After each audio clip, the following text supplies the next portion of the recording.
It's been a while, it's been crazy, it's been summer, it's not summer anymore, it's autumn / October 6th.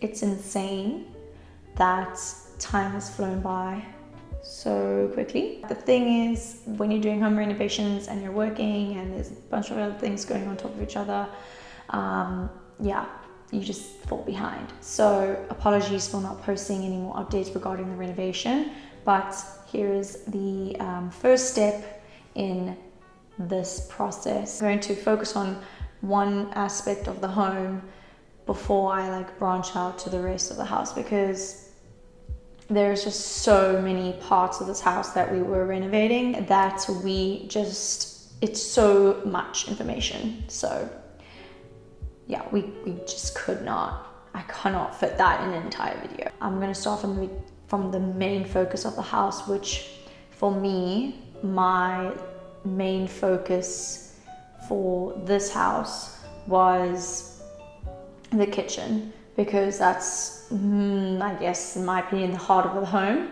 So my two favorite places in a house is the kitchen and the bathroom, the master bathroom.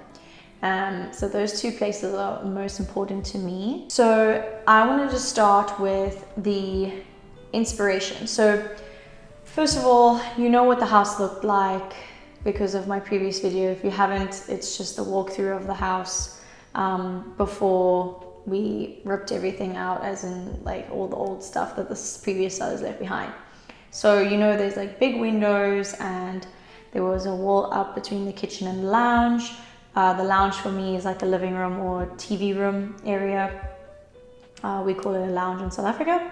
So that wall was up and separating the kitchen from that area. Basically, the footprint of the house has remained the same outside of the kitchen. So when we looked through this house, we had gone through the home about 3 times. The first time was when the house was listed at 400,000. And I'm going to be pretty transparent about the prices. So 400,000 was when we looked at the house, and then we were just curious about it, and we looked at it and we're like, wow, this is actually really cool. But it was a little on the pricey side with regards to the updates that we needed to put into it. So we're like, nah, it's fine, we'll find something else.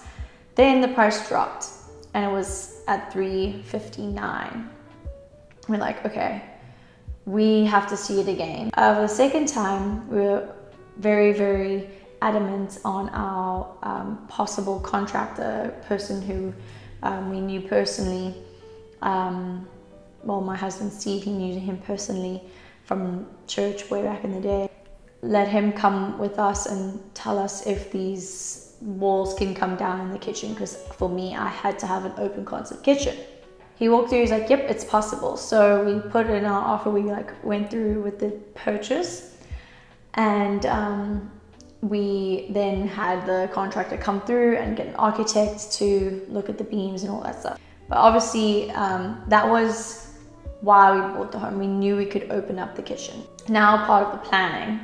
So for me and my husband Steve, we had to wait for our Pennsylvania house to sell before we could do any renovations, because we needed the money. So while we did that, obviously I went and I pinned like cray on the Pinterest account.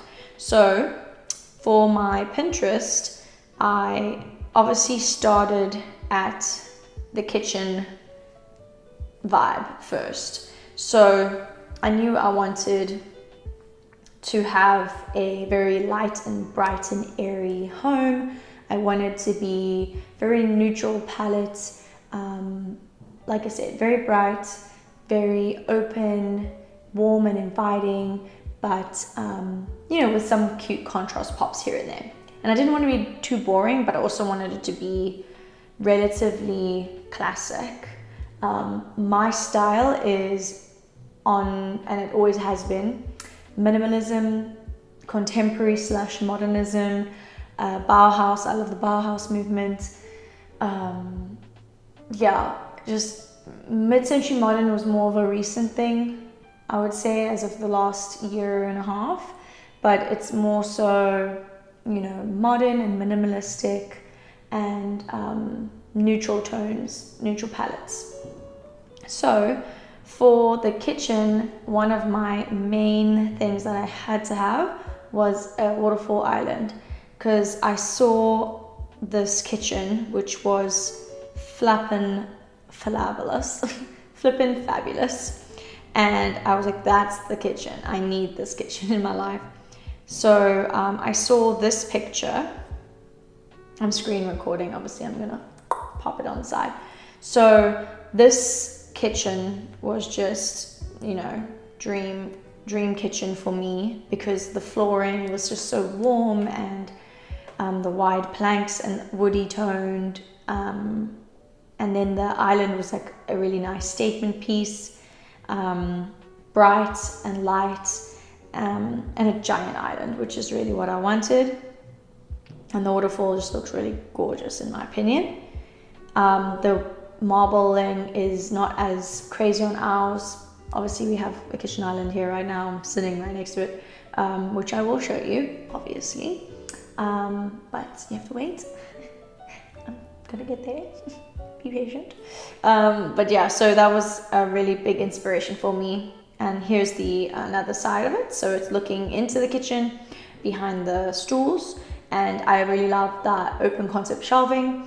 The hood vent above the stove was also like a really huge thing for me. I couldn't have anything else there because I don't like the designs of hood vents. I don't want it to be like traditional or just the metal, like, you know, it's triangular and then it beams up. I didn't want that either. So yeah, those are like really the biggest things for me with regards to inspiration of the island. So that was for that. As you can see, I'm busy like showing you little ideas. I love the warm tones, the woods, and then, you know, there's like a beam on top, which I really loved, but obviously we couldn't do that. And then another thing was the pattern on the side of the island. I really, really wanted to do this. I probably will still do that as like maybe a future situation, like maybe a DIY or something with like vinyl. But we didn't end up doing that with tile, which I thought would be really fun. But in the grand scheme of things, what we ended up doing was plain, but there's always room for creativity. Basket lights was also a really, really big one for me. And then right over the island was also an option of doing, so yeah, there's another one, here's basket lights. And then the other option was these cute terracotta like pendant lights, which I thought was really nice because the color schemes we were going with was, here we go, I want to show you the color schemes. It was very like neutral peaches, mustards kind of, or burnt oranges, but you can see it's pretty much in this tone of peaches and, you know, rusty oranges, some mustards over here. What else? Yeah, I think, I mean, you can pretty much see the vibe, or they're all the same pretty much. So those are like the colors that we really liked. At least I really liked it. Steve didn't really have much of an opinion on that because I was like, it's fine, I'm gonna do those things. He has opinion on like choices of colors, but it's got to be in that like hue family, which I chose. So yeah. Here's another one where there's a pretty pattern on the other side of the island, which again, I really still love that, and I probably will do that in the future, just not right now.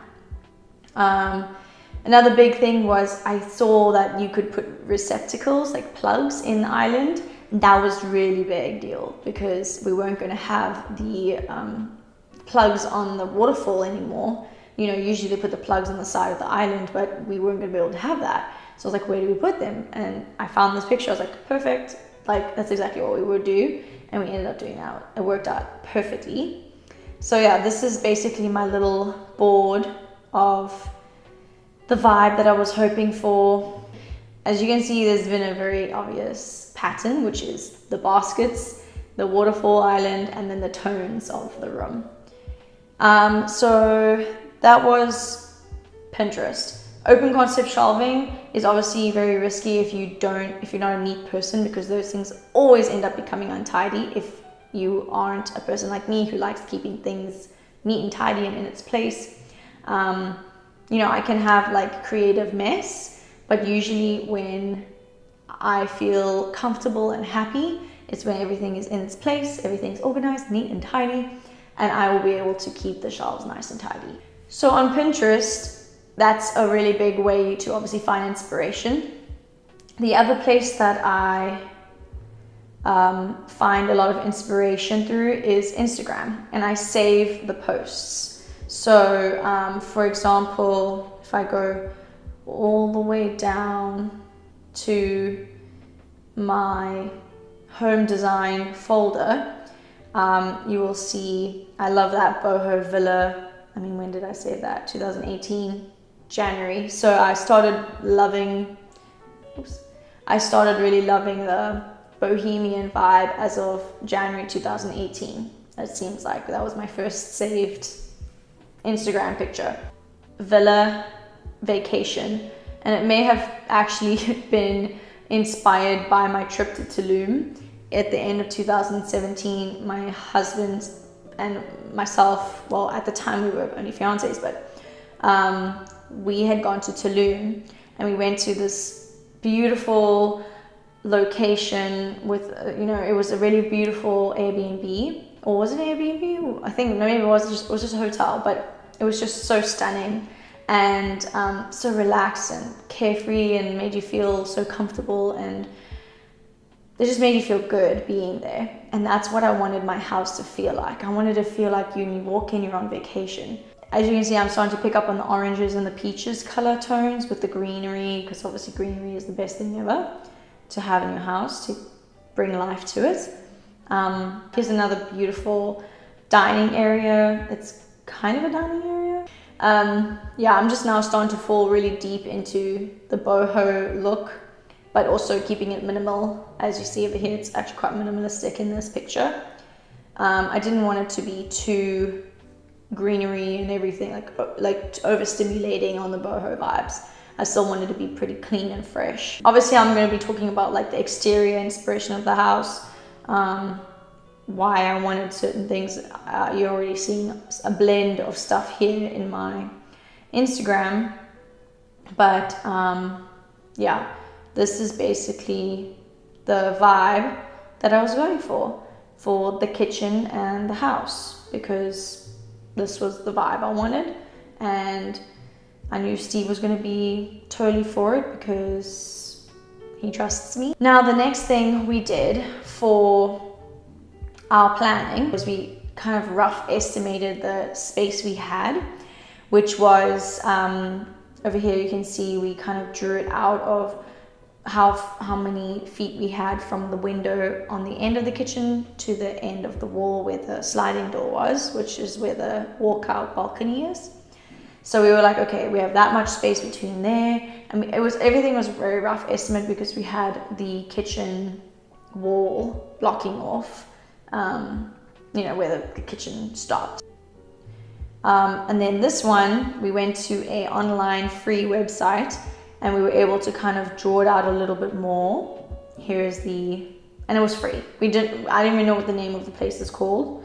We just kind of went online, found a free home design or home kitchen design thing that was like really, really simple, just to get a vibe of what we were looking at.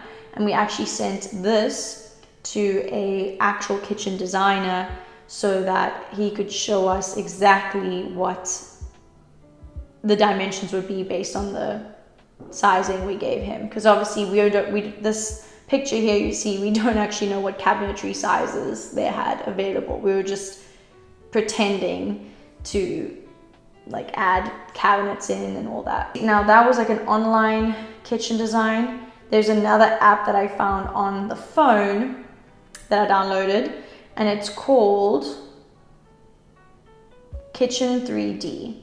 It's like a blue box, and you can basically put in cabinets, flooring, paint color, cabinet color, countertop color, appliances, sinks, doorways. But one of the cool things about it is that, you know, you can put in your sizes, and they've also got cabinetry, so you can also put in the sizes of the cabinetry.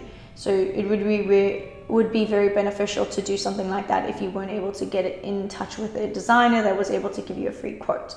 This is not my kitchen, this is my mother-in-law's kitchen, but I didn't want to pay the extra fee to have 2 saved projects, so I had to delete my project, and I don't have that anymore. But I do have the pictures now. So here's the one side of the house. If you're looking at the back of the house towards the entry door, you can see there's the fridge, there's the front door in the brown, there's the island. Obviously I couldn't do a waterfall countertop in this particular app, but it was just giving me a rough estimation. All right, so this is another perspective. Here I put the stove on the other side of the sink, on the other side of the dishwasher. This ended up being actually what we went with. It gave me an idea of what the space would look like. I just redesigned the space before I deleted my project. So some of these things won't look like that when the professional, no, he is actually professional. Why did I do that? Just to show you the original design. As you can see, the stove is at the end and the pantry and the oven is closer to the window on the other side, across the way from the fridge. But when we got the design from the company, we were realizing that the stove was going to end too close to the dining table, and I just did not like that. So now you have a rough idea of what the kitchen was going to look like. The next point I wanted to make was, if you aren't design savvy, just contact people around you. There are always going to be, kitchen designers that are on a brick and mortar kind of place, and they're always going to be able to give you a free estimate. So just go in there, give them your idea and your vision, show them photos of what kitchen you have, and tell them you don't want to remove any walls, so can you help me with the space, optimizing the space, modernizing the space, or totally redoing the space like what we did. If you don't have any creativity or even the remote thoughts of how to do it on your own, just ask someone who is a professional at it. That's kind of also a good way to use their technology, so that, as you saw, one of those pictures was really nice render of what the kitchen would look like. I think that's just so cool, because you get a really good idea of what the kitchen is going to look like without having to commit to it. And then another thing is, before you commit on something like removing the walls, just make sure whatever step you do, just look into it and make sure you get quotes on everything, because you don't want to have this giant a surplus folder of Pinterest ideas and you realize that you will never be able to get that because your space doesn't allow it. So make sure you're being realistic with your budget and all that stuff. It's the planning of the kitchen, and I know I didn't even touch the dining room space, but yeah, that's pretty much the most important thing, was the kitchen and what the vibe I wanted. And I wanted to show you how we planned and what apps we used and all that stuff. So yeah, I hope you enjoyed that video. Kind of taking a peek into my brain and how I think and plan and see the inspirations of why I chose what I chose. Yeah, I guess this is it. This is goodbye. All right. Like, subscribe, or whatever.